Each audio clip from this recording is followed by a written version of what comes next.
Good morning to all student. Vijay classes में आपका हार्दिक स्वागत है।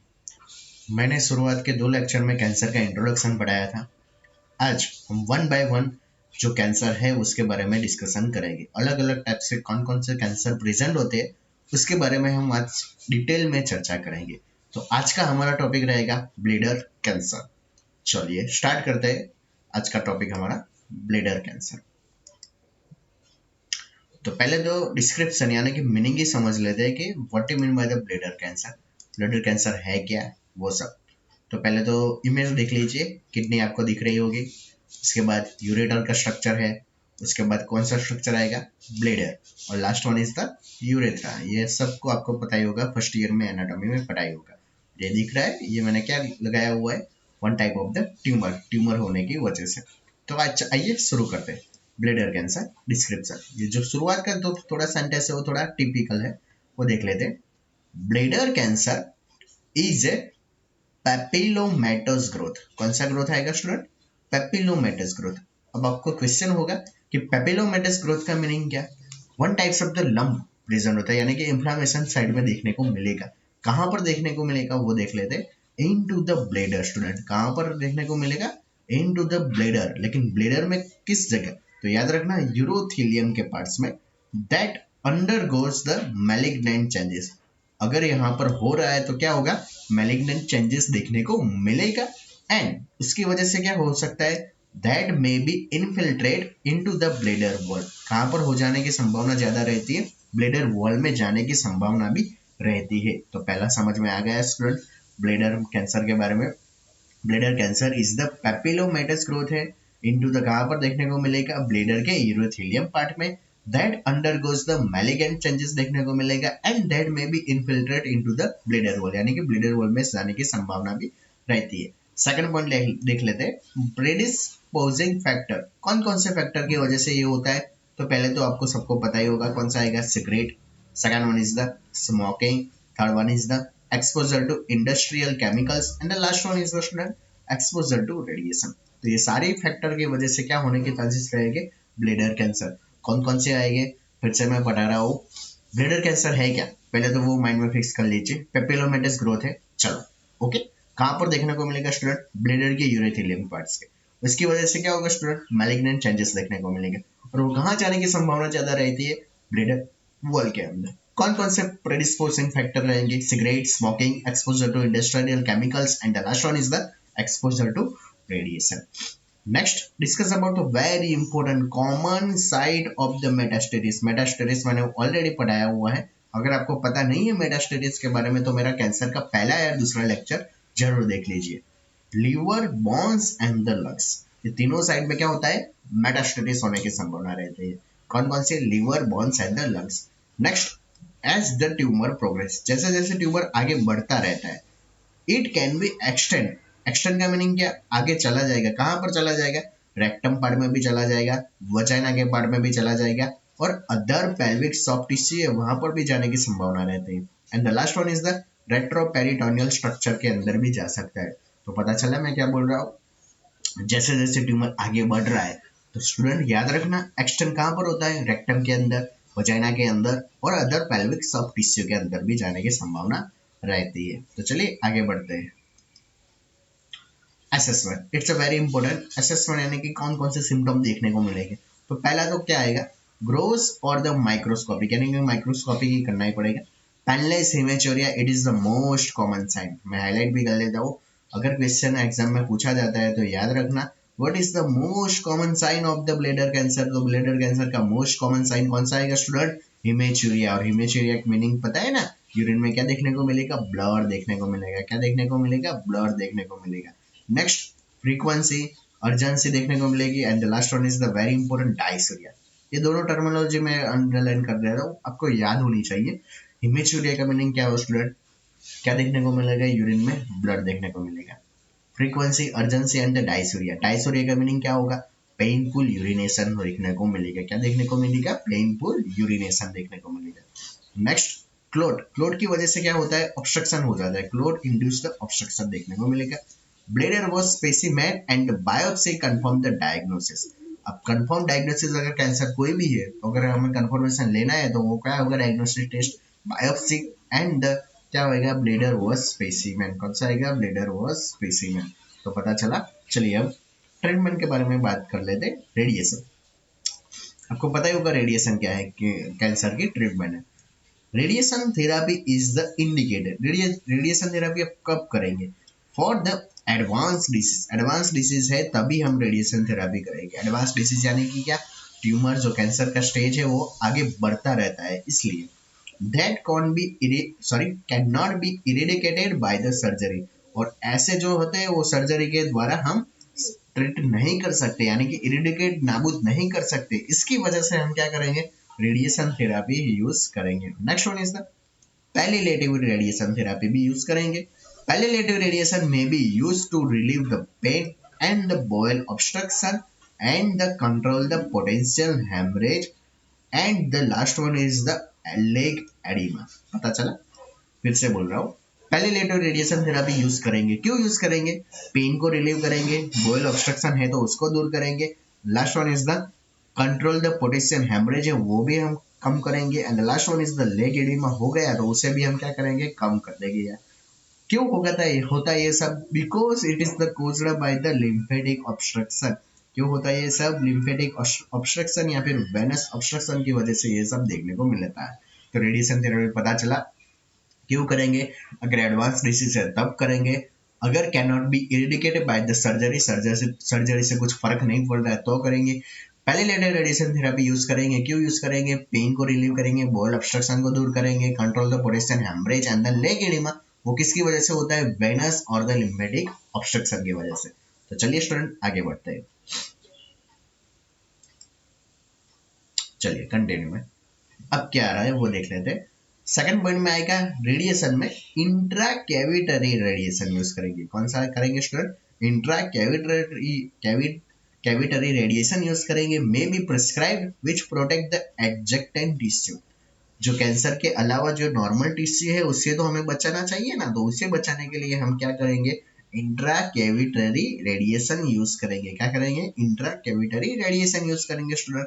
नेक्स्ट थर्ड पॉइंट आएगा, एक्सटर्नल बीम रेडिएशन यूज करेंगे। क्या यूज करेंगे, एक्सटर्नल बीम रेडिएशन करेंगे, वो कंबाइन किसके साथ करेंगे, या फिर कीमोथेरेपी के साथ, या फिर क्या करेंगे, सर्जरी के साथ, may be prescribe to improve the survival. किसके लिए करेंगे, इम्प्रूव द सर्वाइवल, यानी कि जीने के लिए हम क्या करेंगे, एक्सटर्नल बीम रेडिएशन का यूज करेंगे।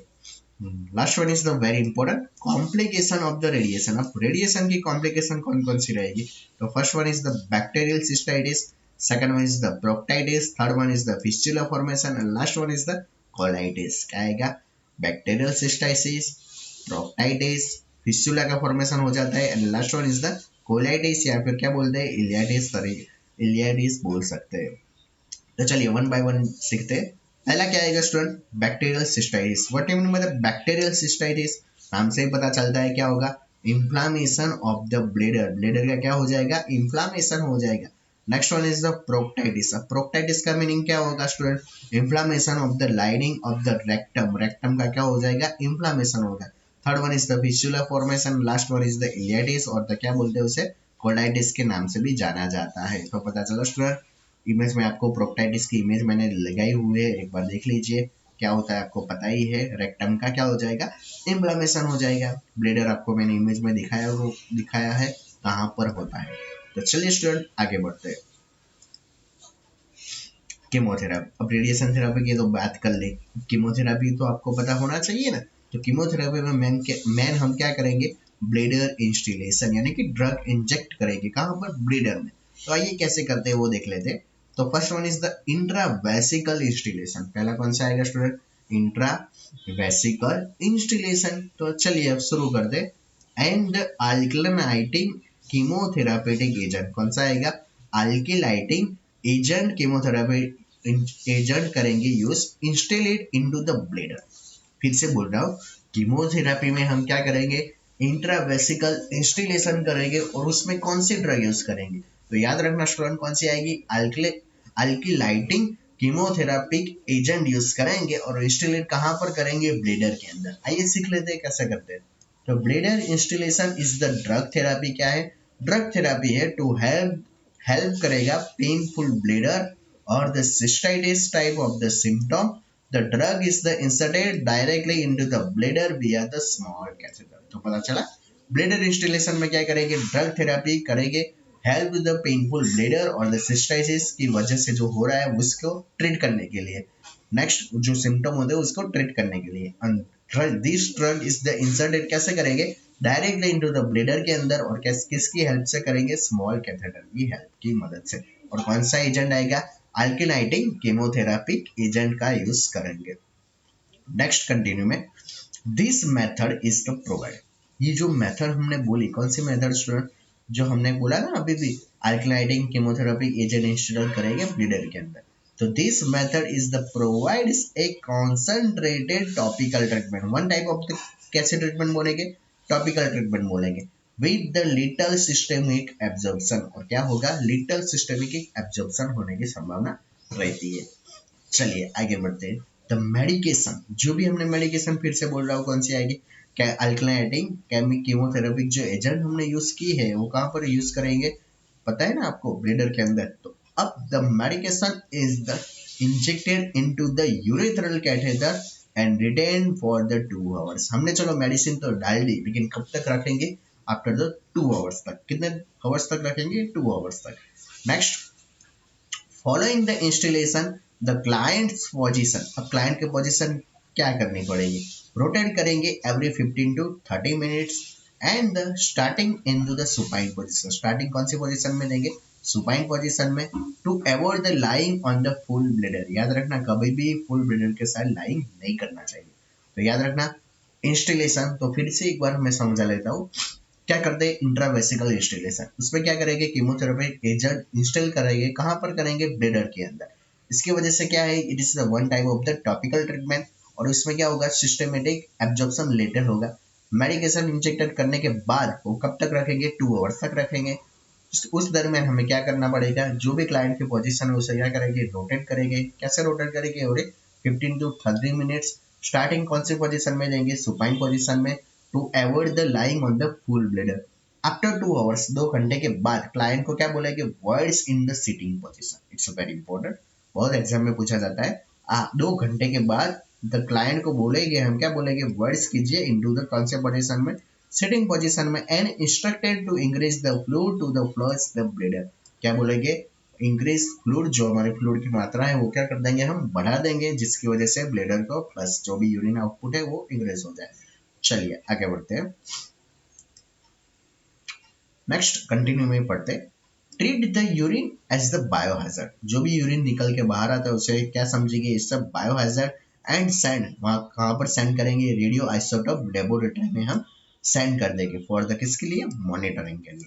नेक्स्ट, बेस्ट थेरेपी क्या हो गई, disinfected the toilet with the house hold bleach, जो भी टॉयलेट है उसे कैसे करेंगे, डिसइंफेक्टेड करेंगे विद द ब्लीच के द्वारा। नेक्स्ट, सिस्टमेटिक कीमोथेरेपी, अब तक जो हमने कीमोथेरेपी पढ़ी थी वो क्या थी, इंस्टॉलेशन की थी। अब कौन सी आएगी student, systematic chemotherapy.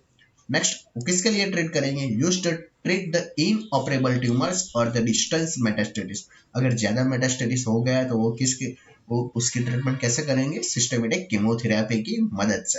Next one is the complication of the chemotherapy, उसमें क्या आएगा, bleeder irrigation, and the last one is the haemorrhagic cystitis. याद रखना ब्लीडर का क्या होगा, irrigation, and the last one is the haemorrhagic cystitis, ये दोनों कंडीशन वेरी इंपॉर्टेंट। तो पता चला सिस्टेमिक कीमोथेरेपी कब यूज करेंगे, इन ऑपरेबल ट्यूमर है या फिर डिस्टेंस मेटास्टेटिस बढ़ गया है तब। अब कॉम्प्लिकेशन कौन सी आएगी, bleeder irrigation, and the last one is the haemorrhagic cystitis. चलिए आगे बढ़ते हैं, इट्स अ वेरी इंपॉर्टेंट, ये आपको एग्जाम में पूछा भी जाता है, trans urethral dissection of the bladder tumour, it's a very important, फिर से बोल रहा हूँ, trans urethral dissection of the bladder tumour. ये दिख रहा है इमेज में, एक बार मैं दिखा देता हूँ तो आपको थोड़ा आइडिया भी रहेगा। ये दिख रहा है, trans urethral resection of the bladder tumour, TURBT बोलते हैं उसको। तो चलिए स्टार्ट करते हैं। लोकल रिसेक्शन करेंगे एंड फल्ग्यूरेशन करेंगे। चलो आपके लिए एक नया मुद्दा आ रहा है, पॉइंट आ रहा है, कौन सा आ रहा है, कौन सा आ रहा है, फल्ग्यूरेशन। तो आपको पता है what you mean by the fulguration student, नहीं पता तो चलिए आइए डिस्कस करते हैं। तो पहले तो देख लेते हैं क्या है local resection, and the second one कौन सा आएगा, फल्ग्यूरेशन। कौन सा आएगा स्टूडेंट? फल्ग्यूरेशन। तो आइए डिस्कशन करते हैं कि फल्ग्यूरेशन है क्या और उसका मीनिंग क्या। फल्ग्यूरेशन का मीनिंग क्या रहेगा स्टूडेंट? डिस्ट्रक्शन होगा ऑफ द टिश्यू का। किसका? टिश्यू का। कैसे करेंगे डिस्ट्रक्शन ऑफ द टिश्यू? क्या देंगे? इलेक्ट्रिक करंट देगी स्टूडेंट। कैसे देंगे? थ्रू द इलेक्ट्रोड्स की मदद से, place into the direct contact with the tissue. तो सिंपल सा पता चला। अगर कैंसर में आपको कोई पूछ रहा है कि what you mean by the fulguration, तो फल्ग्यूरेशन का मीनिंग क्या है? जो भी हमारे कैंसरस टिश्यू उससे क्या कर देंगे? हम डिस्ट्रक्शन कर देंगे। कैसे करेंगे? इलेक्ट्रिक करंट देंगे। और इलेक्ट्रिक करंट हम कैसे देंगे? With the help of the electrodes की हेल्प से देंगे और the direct contact with the tissue. Next one is the partial cystectomy. Partial का मीनिंग क्या होगा? 50% क्या होगा? Bladder removal. तो देख लेते हैं। Partial cystectomy is the removal of up to the half the bladder. Remove करेंगे, क्या करेंगे? Half of the bladder. Next, the procedure is the done for the early stage of the tumour. Procedure क्या करेंगे? Early stage of the tumour में करेंगे। And for the client who can not tolerate the radical cystectomy. और ऐसा patient जो tolerate नहीं कर सकता, क्या टॉलरेट नहीं कर सकता? रेडिकल सिस्टेक्टोमी टॉलरेट नहीं कर सकता, उसके लिए ये काम आती है। तो this procedure is done for the early stage of the tumour. Early stage के लिए यूज करती है। और ऐसे क्लाइंट जो क्या टॉलरेट नहीं कर सकते? रेडिकल सिस्टेक्टोमी टॉलरेट नहीं कर सकते, उसके लिए काम में आती है। Next, during the initial post operative period. कौन सा पीरियड की बात कर रहा हूँ? पोस्ट ऑपरेटिव, यानी कि सर्जरी के बाद की बात कर रहा हूँ। ब्लेडर कैपेसिटी क्या हो जाती है? रिड्यूस हो जाती है। कितनी हो जाती है? अबाउट द 60 ml हो जाती है। However, as the bladder tissue is the expanding, आगे जाके क्या होता है? ब्लेडर का टिश्यू क्या हो जाएगा? एक्सपांड हो जाएगा। और जो कैपेसिटी वो क्या हो जाएगी? इंक्रीज हो जाएगी। और इंक्रीज कितनी हो जाएगी? 200 से लेके 400 ml नॉर्मली आ जाती है। तो पता चला। तो फिर से पढ़ लेते हैं। Transurethral resection of the bladder tumour. उसमें क्या करते हैं स्टूडेंट? लोकल रिसेक्शन करेंगे। And the second one is the fulguration करेंगे। What you mean by the student? Fulguration, destruction of the tissue. और टिश्यू को डिस्ट्रक्शन हम कैसे करेंगे? इलेक्ट्रिक करंट देंगे। और इलेक्ट्रिक करंट कैसे देंगे? थ्रू द इलेक्ट्रोड्स देंगे। Second one is the partial cystectomy. What do you mean by the partial cystectomy? It is the removal of the half of the bladder. This procedure is the done for the early stage of the tumor for the client who cannot tolerate the radical cystectomy. Post operative period में क्या बात की है? Bladder की capacity क्या हो जाएगी? Reduce, यानी कि कम हो जाएगी। कितनी हो जाएगी स्टूडेंट? 60 ml हो जाएगी। और जैसे जैसे ब्लेडर टिश्यू एक्सपांड होता रहेगा और वो कैपेसिटी क्या हो जाएगी? धीरे धीरे इंक्रीज हो जाएगी। कितनी हो जाएगी? 200 से लेकर 400 ml हो जाती है। चलिए आगे बढ़ते हैं। कंटिन्यू में ही है। Maintenance of the continuous output. अब क्या करेंगे? चलो अब सब कर लिया, लेकिन आफ्टर द सर्जरी हमें क्या ध्यान रखना पड़ेगा? Maintenance of the continuous output of the urine, यानी कि यूरिन आउटपुट को मेंटेन करना पड़ेगा। Following the surgery is the critical to prevent the bladder distension and the stress on the future life. चलिए आगे बढ़ते हैं। यूरेथ्रल कैथेटर एंड द कौन सा कैथेटर आएगा? सुप्राप्यूबिक कैथेटर में बी प्लेस। याद रखना कौन कौन से कैथेटर यूज करते हैं। तो कौन सा आएगा? Urethral catheter. And the second one is the कौन सा आएगा? सुप्राप्यूबिक कैथेटर यूज करेंगे।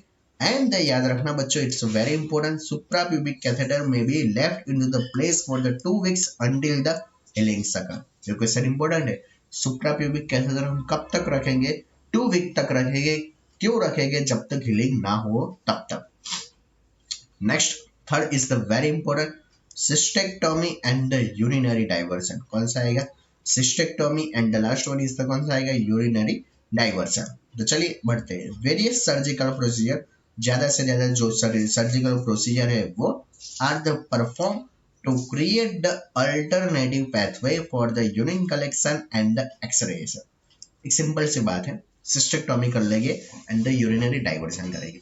अगर हम ब्लेडर को रिमूव करेंगे तो हम यूरिन बाहर कैसे निकालें? तो यूरिन बाहर निकालने के लिए क्या करेंगे? अल्टरनेटिव, यानी कि दूसरा पाथवे यूज करेंगे। और वो कौन सा है मैं आगे बढ़ाता हूँ।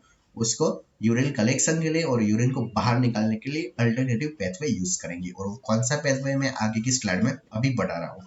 Next, urinary diversion. क्या बोल रहा हूँ?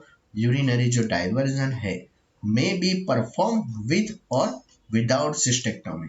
यूरिनरी डाइवर्जन हम कैसे करते हैं? मे बी परफॉर्म करेंगे विथ और विदाउट सिस्टेक्टोमी, यानी कि ब्लेडर के रिमूवल के साथ भी कर सकते हैं या फिर विदाउट ब्लेडर रिमूवल के साथ भी हम कर सकते हैं। तो पता चला क्या बोल रहा है इस स्लाइड में? यूरिथ्रल कैथेटर और कौन सा यूज करेंगे, सुप्राप्यूबिक कैथेटर यूज करेंगे। कब तक रखेंगे, 2 वीक तक रखेंगे। सिस्टेक्टोमी करेंगे और क्या करेंगे, यूरिनरी डाइवर्सन थेरेपी यूज करेंगे। चलिए अब आगे बढ़ते हैं, सर्जरी के बाद करते हैं। तो surgery is the perform into the 2 stage. जो भी सर्जरी कर रहे हैं सिस्टेक्टोमी वो के कौन से स्टेज में करेंगे, 2 स्टेज में करेंगे। If the tumour is the extensive, यानी ज्यादा डीप में है ट्यूमर, तो क्या करेंगे, with the creation of the urinary diversion first and the cystectomy several week after. पता चला क्या बोल रहा हूँ। सर्जरी हम 2 स्टेज में करेंगे। अगर ट्यूमर ज्यादा डीप में है तो क्या करेंगे, शुरुआत में फर्स्ट स्टेज में हम क्या करेंगे, यूरिनरी डाइवर्सन करेंगे, और दूसरे में क्या करेंगे, थोड़ी वीक के बाद सिस्टेक्टोमी करेंगे। Next, if a radical cystectomy is the perform, अगर हम क्या कर रहे हैं, याद रखना student, if a radical cystectomy perform कर रहे हैं, then the lower extremity lymphedema may be occur as a result of the lymph node dissection and the impotence may be occur। पता चला, अगर हम रेडिकल सिस्टेक्टोमी कर रहे हैं तो लोअर एक्सट्रीमिटी लिम्फेडेमा होने के चांसेस ज्यादा रहते हैं। क्यों होते हैं, क्योंकि हम क्या कर रहे हैं, लिम्फ नोड का डिसेक्शन कर रहे हैं और इम्पेडेंस होने के चांसेस भी ज्यादा रहते हैं, दैट्स व्हाई। तो पता चला सर्जरी हम क्या करेंगे, 2 स्टेज में करेंगे। अगर ट्यूमर ज्यादा एक्सटेंसिव है तो पहले क्या करेंगे, urinary diversion, and the last one is तो क्या करेंगे, सिस्टेक्टोमी करेंगे। चलिए आगे बढ़ते हैं, it's a last point, ileal conduit. It's a very important, ये समझना पड़ेगा स्टूडेंट आपको, तो ये आपको पता चलेगा और ये बहुत इंपॉर्टेंट है। तो आइए मैं चला लेता हूँ, एक बार पढ़ा भी लेता हूँ जिससे आपको आइडिया आ जाएगा। देखो पहले तो ये देख लो स्ट्रक्चर, ये क्या है स्टूडेंट, किडनी। किडनी पता चल रही है ना आपको, ये क्या है, मैं पूरा हाईलाइट कर लेता हूँ जैसे थोड़ा सा आइडिया आ जाए। ये किडनी है, उसके बाद ये क्या है, यूरेटर है, ये क्या आएगा, यूरेटर। अब सिंपली अपना लॉजिक दोहराओ, हमने ब्लीडर को क्या कर दिया है, ये ब्लीडर भी मैं हाईलाइट कर लेता हूँ। ये ब्लीडर को हमने क्या कर लिया है, रिमूव कर लिया है। पता चला, ये अगर ब्लीडर को रिमूव कर लिया तो आपको सिंपल इसी क्वेश्चन होना चाहिए, यूरिन हमारे सर बॉडी में से बाहर कैसे आएगा। तो उसके लिए हम क्या करेंगे, स्टोमा बनाएंगे और क्या बनाएंगे, कॉन्ड्यूट। और कॉन्ड्यूट का मीनिंग क्या होगा, inside into the body, body के अंदर एक स्ट्रक्चर बनाएंगे। और स्ट्रक्चर कैसे बनाएंगे, जो थोड़ा सा इलियम का पार्ट है वो कहाँ पर अटैच कर देगी, यूरेटर के पास में अटैच है, दिख रहा है, इमेज में हाईलाइट करता जा रहा हूँ, आपको पता चला। जो भी इलियम का थोड़ा पार्ट है वो कहाँ अटैच कर देगी, यूरेटर के, और क्या बना देंगे, एक स्टोमा बना देंगे। यानी कि न्यू पैथवे क्लियर हो गया। जो मैंने बोला था सर्जरी में अगर ब्लीडर को रिमूव कर देते हैं तो न्यू पैथवे हम रेडी कर लेते हैं। स्टोमा का मीनिंग क्या, आउटसाइड इनटू द बॉडी, और कंड्यूट का मीनिंग क्या, इनसाइड इनटू द बॉडी। तो पता चला इलियल कंड्यूट क्या है, and what is the another name of the ileal conduit. तो कौन सी प्रोसीजर आएगी, ब्रीकर प्रोसीजर। कौन सी आएगी स्टूडेंट, ब्रीकर प्रोसीजर। तो ये पॉइंट भी आपको याद रखने चाहिए। तो चलिए अब थियरिकल भाषा में हम समझ लेते हैं। Ureters are implanted into the segment of the ileum. Ureters को हम कहाँ पर इम्प्लांट कर देंगे, यानी कि किसके साथ जोड़ देंगे, सेगमेंट ऑफ द इलियम के साथ, with the formation of the abdominal stoma. और उसके साथ क्या कर देंगे, एब्डोमिनल स्टोमा, ये दिख रहा है ना, स्टोमा कर देंगे। और जो इलियम का पार्ट है वो कहाँ पर इम्प्लांट कर देंगे, यूरेटर के साथ में अटैच कर देंगे। वन स्टोमा बना देंगे और वन क्या हो जाएगा, कॉन्ड्यूट हो जाएगा। Next, the urine flows into the conduit. जो भी यूरिन का जो फ्लो है, ये दिखा रहा हूँ, यूरेटर से जो यूरिन का फ्लो है वो कहाँ चला जाएगा, कॉन्ड्यूट में चला जाएगा। कहाँ पर आ जाएगा, कॉन्ड्यूट, यानी कि इनसाइड इनटू द बॉडी में चला जाएगा, and is the propelled continuously out through the stoma by the peristalsis. और पेरिस्टालिसिस मूवमेंट की वजह से वो कहाँ चला जाएगा, बाहर स्टोमा के अंदर चला जाएगा। स्टोमा से तो हमारे बॉडी में से बाहर निकल जाएगा। तो पता चला अगर ब्लीडर नहीं है तो इस तरह से सॉल्यूशन लेके हम यूरिन को हम बाहर निकाल सकते हैं। The client is the required to wear the appliance over the stoma to collect the urine.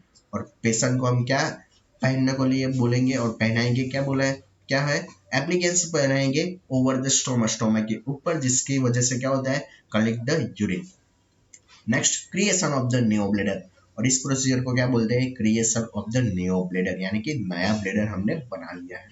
तो पता चला इलियल कॉन्ड्यूट क्या है, उसका नाम क्या है, ब्रीकर प्रोसीजर। यूरेटर्स को इम्प्लांट किस साइड में कर देंगे, इलियम की साइड में, with the formation of the abdominal stoma. Next, urine flow कहाँ पर होगा, कॉन्ड्यूट में हो जाएगा। और प्रोपेल यानी कि बाहर निकलेगा किसकी वजह से, पेरिस्टालिसिस मूवमेंट के रोल, कहाँ पर स्टोर होगा, स्टोमा के अंदर। द क्लाइंट को क्या बोलेंगे, wear the appliances over the stoma and collect the urine and the creation of the new bladder. तो पता चला ब्लीडर कैंसर क्या है और उसकी ट्रीटमेंट हम कैसे करेंगे। Okay student, thank you all student. आज के लेक्चर में आप सबको मजा आया होगा और आपको पता भी चला होगा कि ब्लीडर कैंसर है क्या। अगर आपको कुछ डाउट है तो नीचे कमेंट बॉक्स में जरूर बोलिएगा, और मेरे वीडियो अच्छे लग रहे तो प्लीज लाइक कमेंट और शेयर भी कर दीजिए। और अभी तक आपने मेरे चैनल को सब्सक्राइब नहीं किया तो प्लीज मेरे चैनल को सब्सक्राइब भी जरूर कर दीजिए। तब तक के लिए मिलते अगले लेक्चर में। अगले में हम कैंसर के बारे में अगला शानदार टॉपिक लेके आऊंगा। Thank you all student.